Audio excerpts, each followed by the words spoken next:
Firebird Trans Am versus Plymouth Cuda Forgotten Icons Face Off. Welcome back to Vintage Wheels Chronicles. Today we're spotlighting two underrated legends of the muscle car world, the Pontiac Firebird Trans Am and the Plymouth Cuda. While Mustangs and Camaros stole the headlines, these two beasts carved out their own legacy with power, style, and personality. Let's dive into the showdown of forgotten icons. 1970 Pontiac Firebird Trans Am. The Screaming Eagle takes flight. PCE Firebird Trans Am marked the beginning of Pontiac's second-generation performance revolution. With its aggressive styling and powerful engines, it quickly became a fan favorite.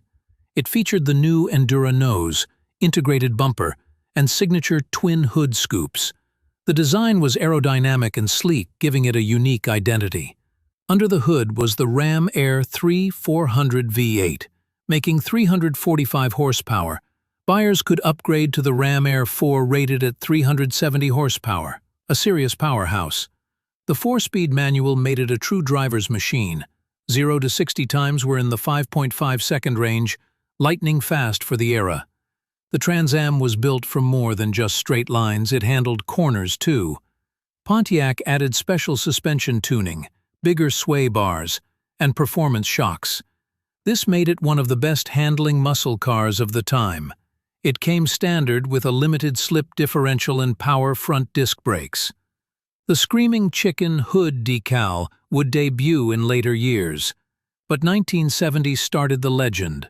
The functional Ram Air scoops gave it real performance and wild looks. Inside, it had a sports steering wheel, rally gauges, and bucket seats. It was comfortable yet clearly performance-focused.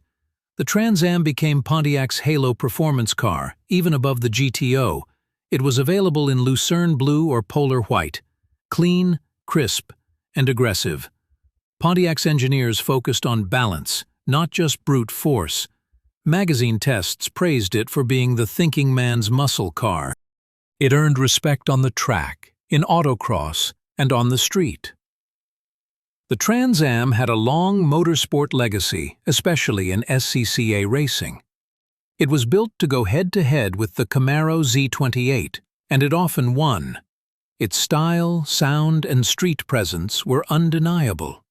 Today, collectors seek out early Trans Ams for their rarity and capability. Pontiac built just over 3,000 units in 1970, making them quite rare. Well-preserved examples command strong prices at auction. Owners say it's one of the best all-around muscle cars they've driven. It combined muscle with finesse, a rare combo. It's not just a pretty face, it's a beast beneath the beauty. As Pontiac's performance leader, it paved the way for future Trans Ams like the SD 455. The roar of the 400 V8 is unforgettable. It's not as flashy as a Chevelle or as common as a Mustang. And that's the point. The 1970 Trans Am is for people who know what real muscle feels like. Its chassis, handling, and balance were ahead of its time. It remains a favorite at car shows and vintage races. The second-gen Firebird body still turns heads today. Its legacy is one of underdog greatness. Fans say it flies under the radar until they hear it.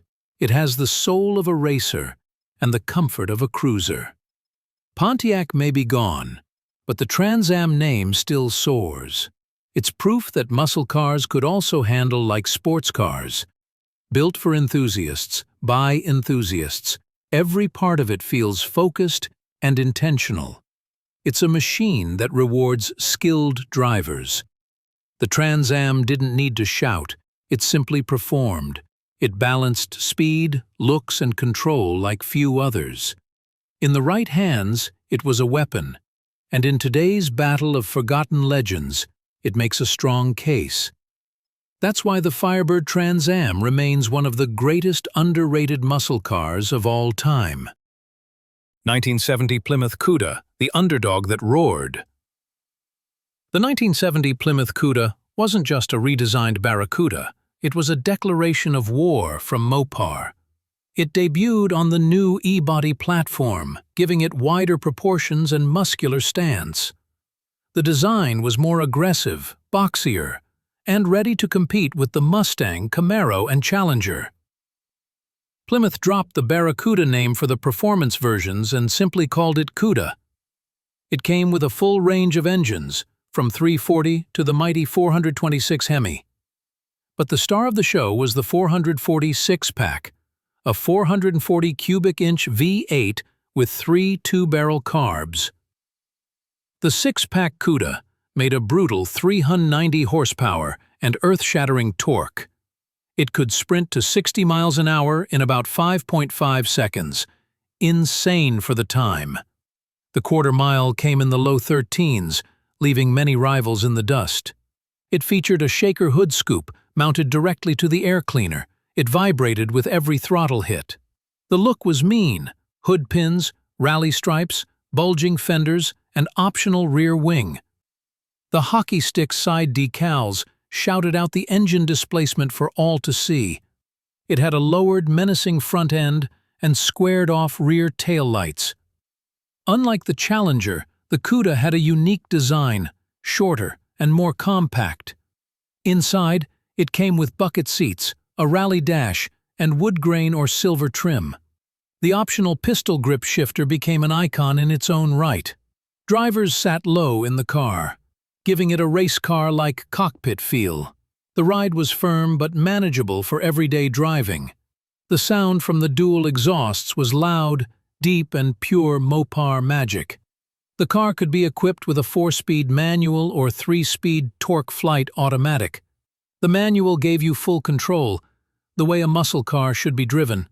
The 440 six-pack had savage throttle response and brutal torque off the line. Plymouth added a beefed-up suspension and wider tires for improved grip. It may not have been a corner carver, but in a straight line, it was a monster. The Cuda had a racing attitude even if it wasn't built for track days. The styling alone turned heads at stoplights and car shows. It was less common than Camaros and Mustangs, which added to its mystique.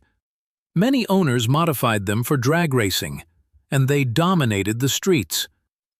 The 440 Cuda wasn't as rare as the Hemi, but it was arguably the better balanced car. It cost less, had more low-end torque, and was easier to tune. The interior was surprisingly refined for such a beast. Drivers loved the driver-focused dashboard and aggressive throttle feel. The heavy clutch and steering gave you a real sense of control. It was a workout to drive, and that's what made it fun. Cudas came in wild colors like plum crazy, vitamin C orange, and lemon twist. Mopar knew their audience. Loud cars in loud paint. The Cuda made a statement everywhere it went. Its boxy, no-nonsense shape gave it raw charisma. In 1970, Plymouth sold around 50,000 Barracudas, but only a few were true performance Cudas. That makes them rare and highly collectible today. The 440 six-pack versions have skyrocketed in value at auctions. Even clones and tributes get lots of love from the community. It was one of the last pure muscle cars before emissions and insurance killed the era. For many fans, it represents the peak of Mopar performance.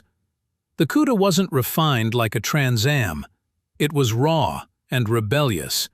It was built for tire smoke, street races, and pure fun. It's the kind of car you hear coming long before you see it. The legend of the Cuda continues at shows, tracks, and garages across the world. It's more than a car, it's an attitude. That's why the 1970 Plymouth Cuda still stands as one of the most powerful icons of muscle car history.